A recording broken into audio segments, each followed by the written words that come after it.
Sudah kita beralih ke informasi lainnya, tim Mempruk prajurit Lanal Sabang dipimpin oleh pelaksana Lanal Sabang Letkol Laut KH Husni SAG sambut kedatangan KRI Teguh Umar 385 yang sandar di dermaga Lanal Sabang.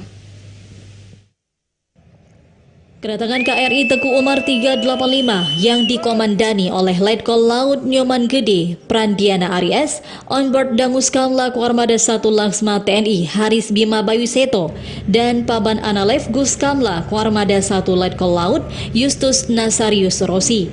Kedatangan kapal perang ini dalam rangka Operasi Siaga Arnawa 22. Komandan Lanal Sabang, Kolonel Laut Ardi Sunario menyampaikan bahwa salah satu tugas dan fungsi pangkalan yakni menyelenggarakan dukungan logistik dan administrasi bagi unsur-unsur TNI Angkatan Laut, serta menyediakan fasilitas labuh dan pangkalan bagi kapal yang melaksanakan tugas operasi di wilayah kerja Lanal Sabang.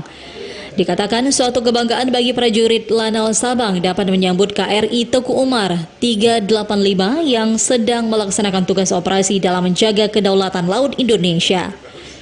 Untuk itu, Pangkalan TNI Angkatan Laut Sabang harus memberikan pelayanan terbaik kepada unsur yang sandar di wilayah kerjanya. Hal ini sesuai dengan perintah dan arahan Kepala Staf Angkatan Laut Laksamana TNI Yudo Margono agar menjalin soliditas dengan segenap komponen pertahanan dan keamanan negara menuju sinergisitas dan kesemestaan. Kegiatan ini tetap menerapkan dan memperhatikan prokes untuk mengantisipasi penyebaran wabah virus COVID-19. Dari Sabang, Mahfud TVRI Aceh melaporkan.